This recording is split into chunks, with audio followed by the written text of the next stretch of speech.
coming to Nigeria. We must divide Nigeria. Nigeria must divide. There's no two ways about it. Nigeria must surely divide. Ariwa have to go. Oduduwa have to go. I don't have to be alive for you to Islamize me. It's not, it can never happen. Islamize me, Islamize my children while I'm not a Muslim. It can never happen. Nigeria have to be divided. You see that Nigeria have to be divided. Igbos, relax. All the messages have gone to President Donald Trump and the Secretary of War. They are all the videos, all the everything, evidence is in their palm. We are just relaxing, waiting for the day the whistle will blow. You people should just relax. I trust President Donald Trump. I trust the Secretary of War. They will never sleep. They will never slack. This America is not Nigeria. America is Africa that you boycott, you bribe, you give him money to say no. They don't do. America don't do that. We don't do that in America. That's it. We don't do that in America. Please help me share this video, like, comment, follow me without no reason. Subscribe on my YouTube as Maurice West USA2 at the front. Thank you very much as you do this.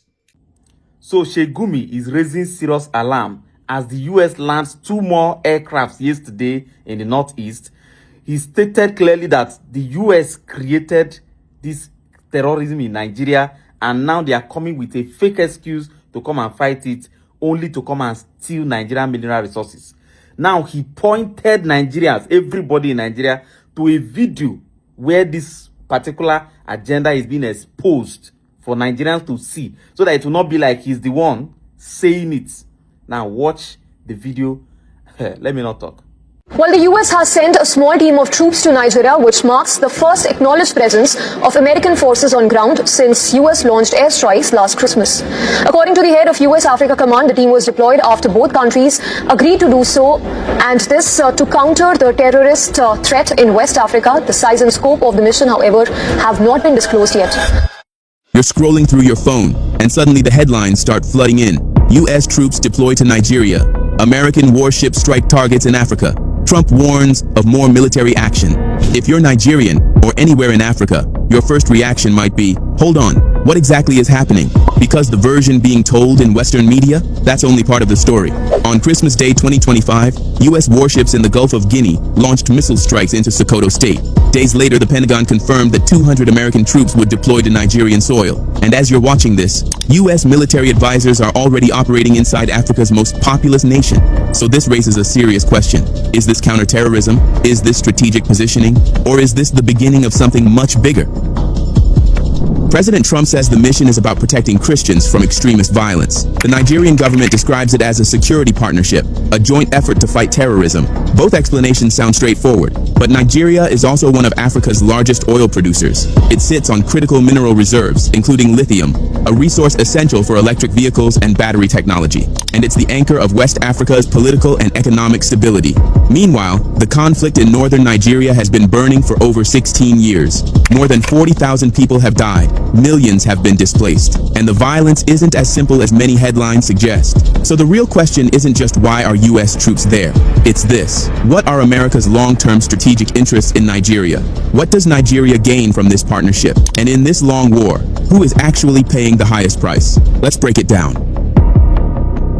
On October 7th, 2025, President Trump posted on Truth Social, "We will stop the Christian genocide in Nigeria." He warned that if the killings did not stop, the United States would impose what he called exceptionally strong sanctions. The message sent shockwaves through Abuja. Nigeria's government publicly pushed back, insisting the crisis was not a religious genocide, but a complex insurgency involving extremist groups, criminal networks, and long-running regional instability. Social media exploded, analysts debated, diplomats went quiet. Then came December 25th, Christmas Day. U.S. naval forces operating in the Gulf of Guinea launched missile strikes against what the Pentagon described as ISIS-affiliated targets in Sokoto State. In an official statement, the Department of Defense said the operation eliminated high-value terrorists allegedly planning attacks against American interests, but early reports raised serious questions. Nigerian officials indicated they had not been formally notified in advance of the strikes. If true, that would mean something extraordinary: a foreign military power conducting kinetic operations inside Africa's most populous nation, without clear public coordination. And that changes the conversation completely, because this is no longer just about terrorism, it's about sovereignty. Yes, you heard right. President Bola Tinubu finds out about American missiles hitting Nigerian soil the same way you and I did, through news reports. Imagine that. the supposed sovereignty of the largest economy in Africa, and Washington conducts airstrikes without even a phone call. Then came January 2026 when the backlash hits. Nigerian senators are furious and civil society groups are protesting. But then, quietly, something shifts. The Nigerian Ministry of Defense releases a carefully worded statement calling it a joint operation and thanking the U.S. for its support in fighting terrorism. And just 2 weeks ago, February 2026, the Pentagon announced it's deploying 200 troops to Nigeria. They say it's for training and advisory purposes, it's temporary, and that Nigeria requested it. That's the official timeline. Now let me tell you what happened behind closed doors. First question, if America is really there to fight terrorism, we need to ask, which terrorists? Because Nigeria isn't dealing with one threat. It's dealing with at least 3 distinct security crises happening at the same time.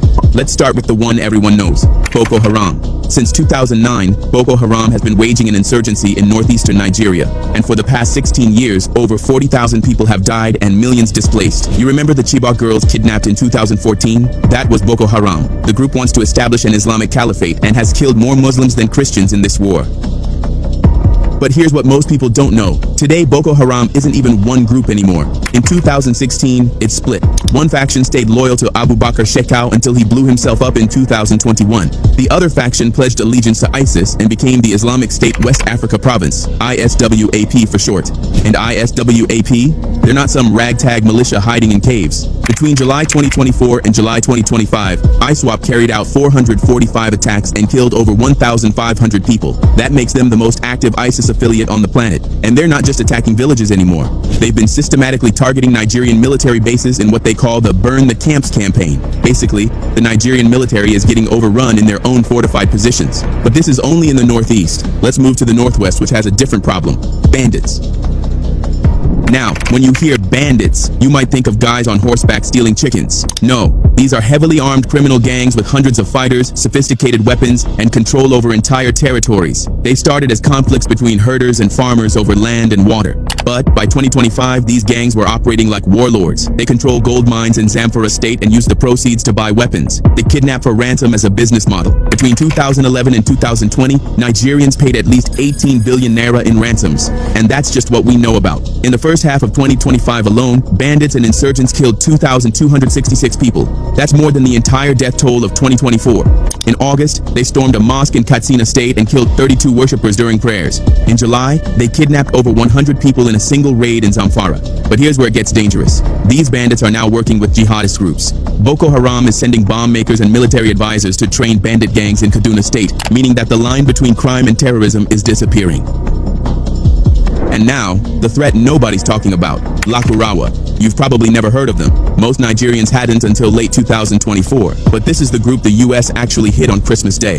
Lakurawa isn't Nigerian. They came from Mali around 2016, originally hired by desperate communities in Sokoto State to protect them from bandits. And at first, they did exactly that. They drove out the bandits and communities welcomed them as saviors. But then they turned. They started imposing strict Islamic law, taxing villages, and even took hostages. They killed people for listening to music. As such, the protectors became the oppressors. Here's what makes Lakurawa different. They're sophisticated. They have fighters from Mali, Niger, Burkina Faso, and Chad.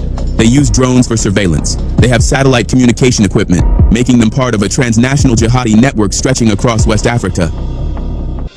On February 4th, just last week, Lakurawa attacked 2 villages in Kwara State and killed 162 civilians simply because the villagers refused to implement Sharia law. 162 people in one attack, and it barely made international news. So when Trump says he's protecting Christians from genocide, ask yourself, which threat is he talking about? Because ISWAP in the Northeast has killed thousands, mostly Muslims. Bandits in the Northwest have killed thousands more, both Muslims and Christians. And Lakurawa just massacred 162 people in a Muslim-majority area. The U.S. missiles on Christmas Day hit Lakurawa camps. But according to security analysts on the ground, many of those missiles landed in empty fields. Residents reported seeing Lakurawa fighters flee hours before the strikes after spotting U.S. surveillance drones.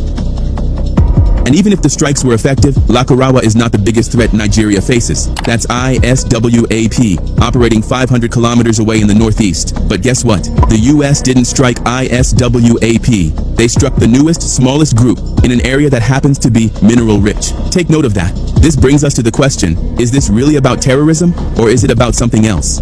Now, let's be very clear about something. Christians are being killed in Nigeria. That is an undeniable fact. But is it genocide? And is religion the real motive? Well, according to Open Doors, a Christian persecution monitoring organization, 3,100 Christians were killed in Nigeria in 2024. So Trump has a point, right? Not so fast. Here's what the data actually shows.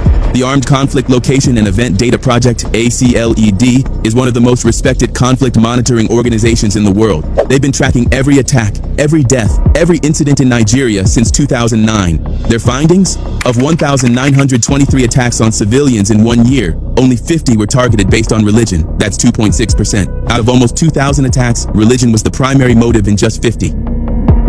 Since 2009, about 53,000 people have been killed in targeted political violence in Nigeria, both Muslims and Christians. And here's the part that destroys the genocide narrative. The majority of victims killed by jihadist groups like Boko Haram and ISWAP are Muslims. Let me repeat that because it's important.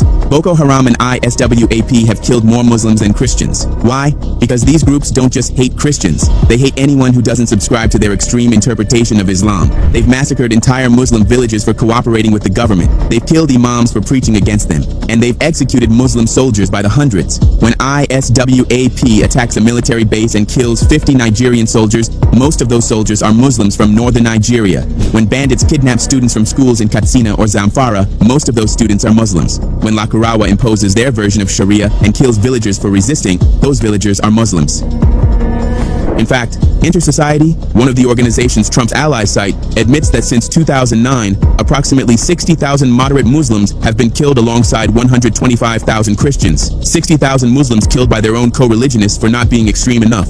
Now let's talk about the herder-farmer conflict, because this is where things get really complicated. And here's something else Trump isn't telling you. The Nigerian Catholic bishops themselves, in November 2025, issued a statement acknowledging that while Christian communities are under attack, Muslims and many other innocent citizens have also been victims of the same cruelty. They used the word genocide cautiously, saying allegations of genocide have emerged in some quarters, but they immediately added that Muslims are dying too. These are Nigerian bishops on the ground, watching their own people die, and they're still honest enough to say this isn't just about Christians. So why is Trump pushing the genocide narrative? Because it's simple, emotional, and politically powerful. Christians are being slaughtered. It's attention in a way that complex resource conflict exacerbated by climate change and state failure does not. I'm not saying Christians aren't suffering. They are. I'm not saying the violence isn't real.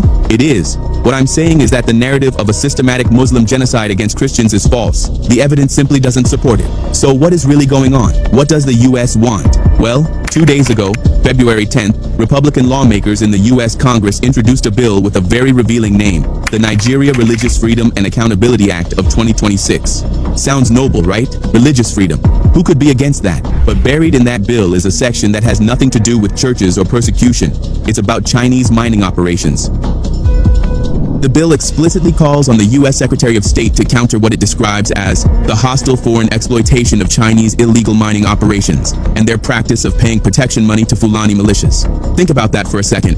A bill supposedly about protecting Christians contains language targeting Chinese mining companies. Why? Because Nigeria is sitting on a fortune, and China got there first. Let me break down the numbers. Nigeria has lithium reserves worth over $34 billion. That makes it the 5th largest lithium reserve in the world. Some deposits contain up to 13% lithium oxide content. To put that in perspective, mining companies usually start exploration when they find 0.4%. Nigeria has deposits 30 times higher than that. Lithium isn't just a valuable mineral, it's the future. Every electric vehicle battery needs it. Every solar energy storage system needs it. Every smartphone, every laptop, every piece of clean energy technology depends on lithium. By 2030, 95% of lithium demand will be for batteries. And where is most of Nigeria's lithium? In the north-central states such as Nasarawa, Plateau, and Kaduna. These are exactly where the security crisis is worst, exactly where Lakurawa operates, and exactly where the U.S. fired missiles on Christmas Day.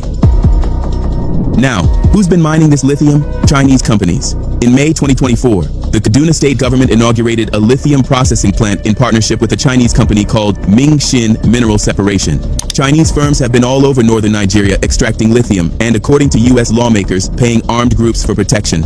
A 2023 report in the Times of London claimed Chinese nationals in Nigeria's mining sector were funding terrorist groups to secure access to mineral reserves. Through bribes and illegal transactions, Beijing could be indirectly funding terror in Africa's largest economy. The new U.S. bill wants to investigate these ties and impose sanctions under the Global Magnitsky Act, such as visa bans, asset freezes, and the usual works. But here's the thing. Nigeria hasn't been fighting Chinese mining. The Nigerian government has been welcoming it. President Tinubu even made it a policy that any company wanting to mine lithium must build a processing plant in Nigeria first.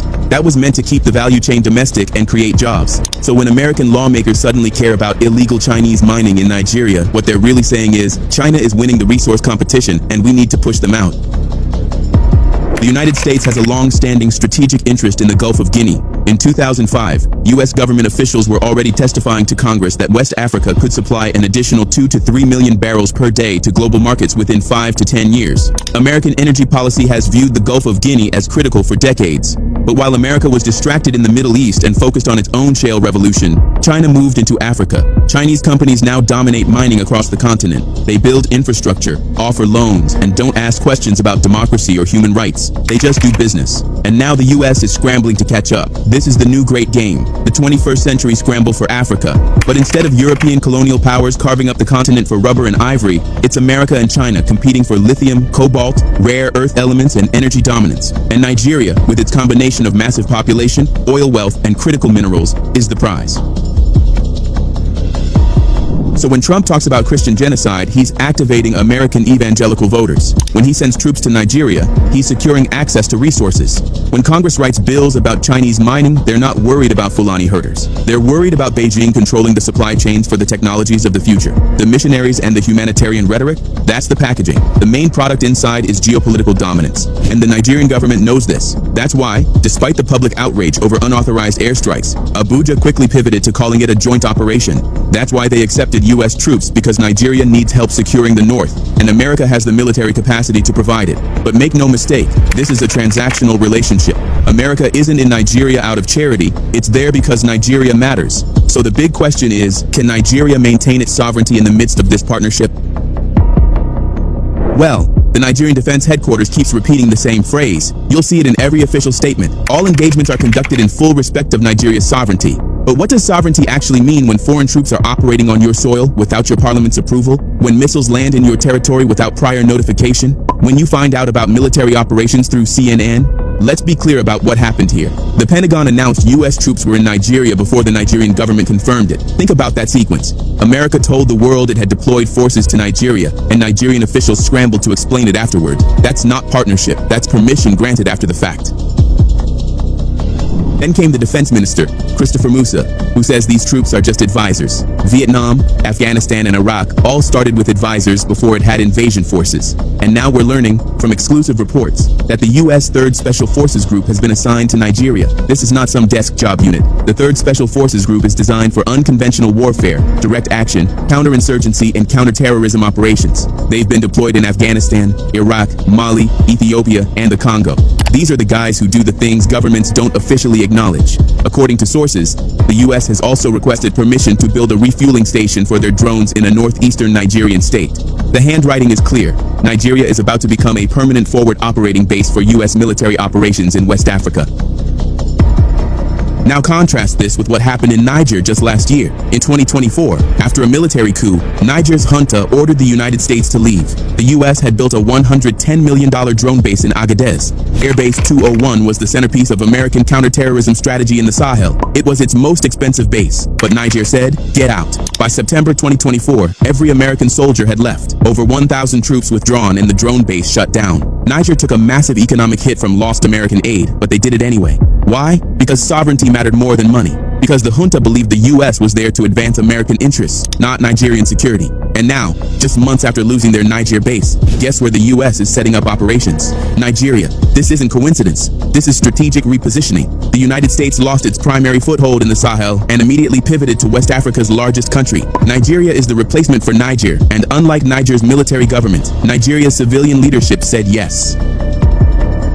And here's the uncomfortable truth. He's right. When AFRICOM was first proposed in 2007, African nations refused to host it. The hostility was so strong that AFRICOM's headquarters ended up in Stuttgart, Germany, because no African country wanted American troops permanently based on their soil. 18 years later, Nigeria has accepted what the entire continent rejected. Now, does this mean Nigeria shouldn't cooperate with the U.S. on security? No. Nigeria faces real threats. The military is overstretched and intelligence capabilities are weak. So technical support from a superpower could help. But the fact is that cooperation doesn't require surrendering decision-making. It doesn't require accepting foreign troops without parliamentary approval. It doesn't require finding out about airstrikes through media reports. And here's what should worry every Nigerian. Once foreign troops are in, getting them out is incredibly difficult. America doesn't build refueling stations for temporary operations. The 3rd Special Forces Group doesn't deploy for 6-month advisory missions and then leave. Look at the pattern. U.S. troops went to Somalia in 1992 for a humanitarian mission. 34 years later, they're still there. American forces entered Afghanistan in 2001 to fight Al-Qaeda. 20 years later, they were still fighting. The so-called advisors in Iraq became a full occupation force. Nigeria is walking into the same trap, and the people making these decisions won't be the ones paying the price. When American airstrikes hit the wrong target and kill Nigerian civilians, it won't be President Tinubu's family in the rubble. When drones mistake a wedding for a terrorist gathering, it won't be the defense minister's relatives mourning. So can Nigeria say no? Technically, yes. Legally, yes. Constitutionally, yes. But politically, Nigeria is between China and America, and the government is choosing America. Between sovereignty and military support, they're choosing support. And between transparency and expedience, they're choosing expedience. The question is, what happens when America's interests in Nigeria stop aligning with Nigeria's own interests? What happens when U.S. companies want access to lithium mines that Nigerian communities oppose? What happens when protecting oil infrastructure conflicts with local environmental concerns? Will Nigeria be able to say no then? Or will it be too late? What do you think? Let us know in the comments section below. Don't forget to like this video, drop a comment, and subscribe to our channel.